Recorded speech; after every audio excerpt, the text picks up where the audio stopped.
Bienvenidas y bienvenidos al módulo de buenas prácticas en educación en derechos humanos. Lo primero que podemos hacer para comenzar este diálogo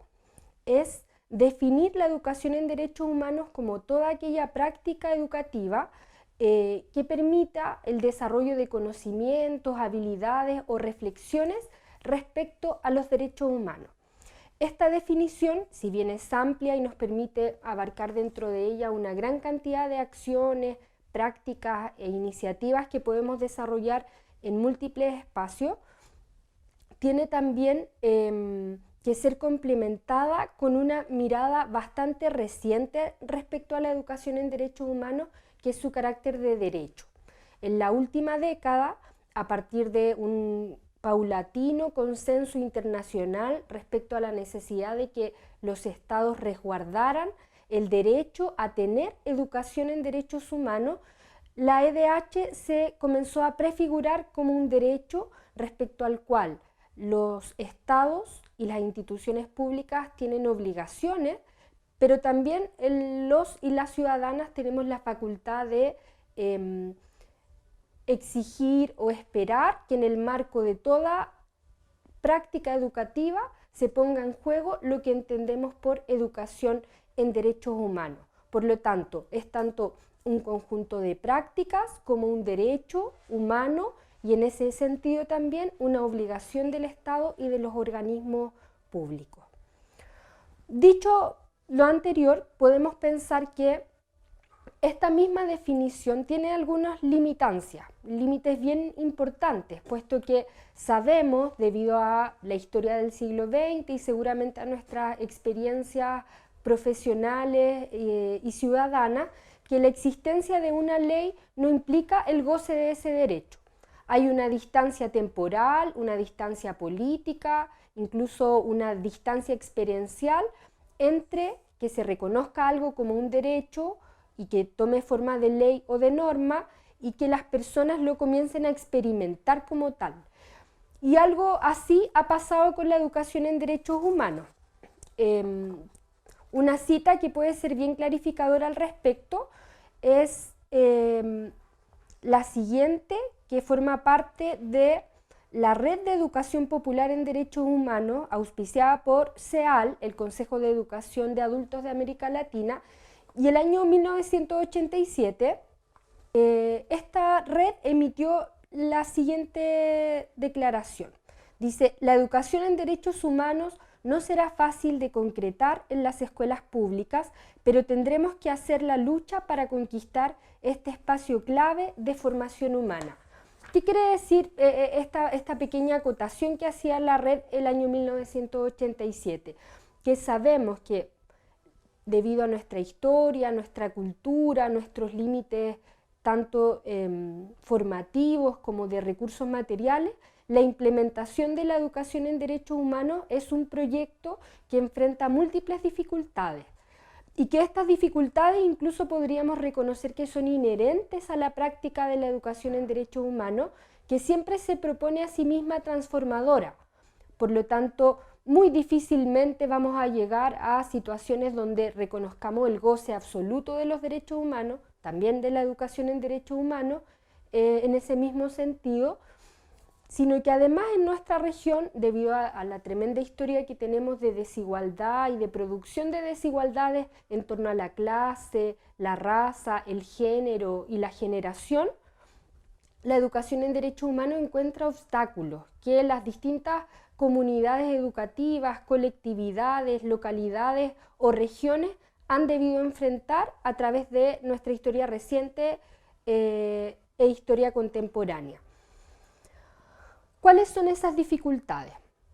Una dificultad recurrente que aparece en los discursos de los actores es la lentitud, ¿cierto? Esta sensación que yo acabo de comentar de que los tiempos de implementación de los derechos son más lentos que aquellos que quisieran las personas para sus vidas. Por otro lado, obstáculos políticos que encontramos en una serie de ámbitos, en el ámbito local,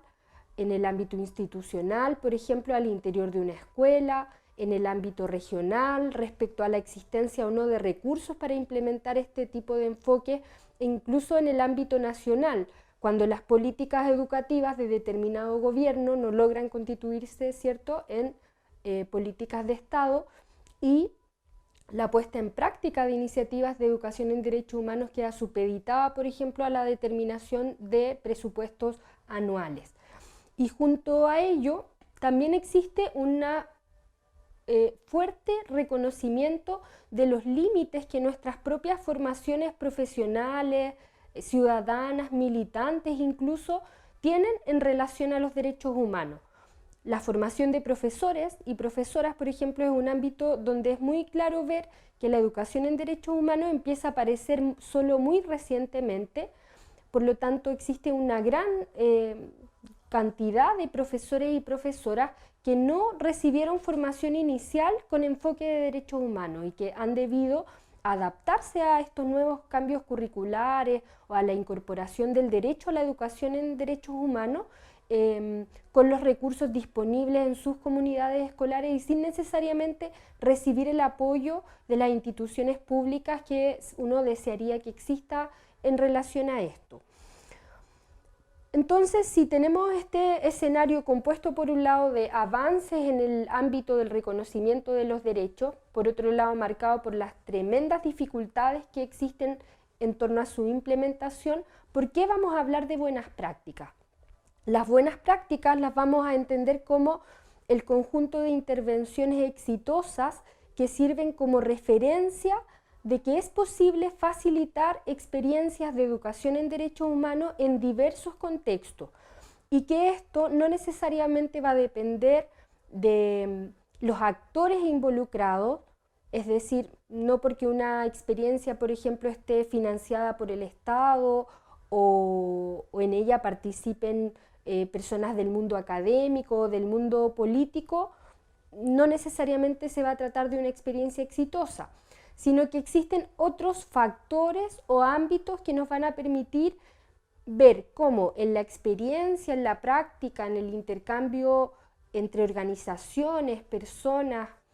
y colectividades que han trabajado en educación en derechos humanos, sí es posible generar experiencias de transformación. Y para ello vamos a conocer tres pequeños ejemplos que forman parte de la historia reciente de Chile y que nos hablan de los distintos escalas, ámbitos o tipos de buenas prácticas en derechos humanos que podemos identificar. La primera de ellas que quiero compartir en esta sesión es la experiencia de la Escuela Malal Maguida de la comunidad mapuche pehuenche Pedregoso en Lonquimay, que el año 2015 comenzó un proceso de movilización en el espacio público reclamando por las condiciones en las que sus niños, asistentes a una escuela rural, estaban recibiendo educación. Ellos reclamaron que no se trataba de educación de calidad, que ellos además demandaban el reconocimiento del decreto 189 de la OIT, que establece que el Estado debe consultar a los pueblos originarios donde desarrollen, que habiten los lugares donde se van a desarrollar algunas políticas públicas, y por lo tanto esta comunidad demandaba tener injerencia en la elección del director de esa escuela. Para ello contaron con múltiples aliados. Principalmente la comunidad en sí misma, que se movilizó en conjunto sin distinción de generación, de género. Participaron en esta movilización mujeres, niños, ancianos, personas de distintas iglesias, personas de distintas posiciones o ideas políticas, pero lograron movilizarse en torno a la escuela y establecieron un diálogo directo con la Superintendencia de Educación, de tal modo que esta escuela logró ser como comunidad quienes escogieron al director de su escuela, que posteriormente fue ratificado vía concurso público y que estuvo en la escuela al menos un periodo de 4 años, estableciendo una nueva manera de relacionarse con la comunidad. Otro ejemplo que también podemos traer a colación es el trabajo realizado por el Consejo Escolar del Liceo Rosa Ester Alessandri Rodríguez de la Comuna de Independencia. Por medio de un largo debate dado en el marco del Consejo Escolar, decidió definirse como un liceo multigénero y ser la primera comunidad escolar que utiliza esta categoría para afirmar un proyecto educativo que busca no solo el reconocimiento de hombres y mujeres, como podría derivarse del término mixto, y que es un debate que hemos visto en varios liceos emblemáticos este año, sino también abrirse a la posibilidad de que su proyecto educativo incorpore activamente a personas que no necesariamente se definen dicotómicamente como hombre o mujer, sino dando espacio para una diversidad de expresiones de género y de sexualidad que ahora esa comunidad tiene el desafío también de acompañar. Lo interesante es que este debate en el marco de este liceo se dio a través de las instancias formales de participación. En este liceo se ocupó el espacio del consejo escolar como un espacio de deliberación en el que están invitados a participar todos los estamentos de la escuela, los funcionarios, los docentes, los directivos, representantes de la municipalidad y por supuesto las estudiantes, les estudiantes que en ese momento quisieron instalar esta demanda como algo fundamental para el goce de los derechos en su generación, dándole una enorme centralidad al derecho, ¿cierto?, a la expresión de diversas identidades de género y de sexualidades. Y por último, la conformación de un comité de memoria en la comuna de Lo Espejo. Este comité está compuesto no solo por jóvenes participantes de un centro cultural dentro de la comuna, sino también por un espectro social un poquito más amplio. Ellos han comenzado a funcionar invitando a jubilados y jubiladas a participar de sus actividades, a vecinos que pueden tener diversos tipos de vínculos con los derechos humanos, algunos militantes históricos que desde los años 80 han levantado las banderas de los derechos humanos, pero también a personas que se acercaron a este espacio para aprender. Y la manera que ellos han escogido de desarrollar este trabajo ha sido por medio de talleres desarrollados en el marco de un centro cultural durante las tardes y algunos fines de semana, con la idea de mapear e identificar distintas problemáticas de derechos humanos que se pueden reconocer en el territorio de Lo Espejo. Estas tres iniciativas o buenas prácticas en derechos humanos, si ustedes se fijan, son sumamente distintas. Se refieren a temáticas distintas, la participación en el caso de la escuela de Lonquimay, el género en el caso del Liceo de Independencia y la lucha por los derechos humanos propiamente tal en el caso de Lo Espejo. Ocupan espacios distintos, la movilización comunitaria, el consejo escolar en el marco de una escuela o las relaciones vecinales en el último de los casos, y tienen naturaleza distinta. En el caso de Lonquimay se trató de una movilización en torno a un conflicto,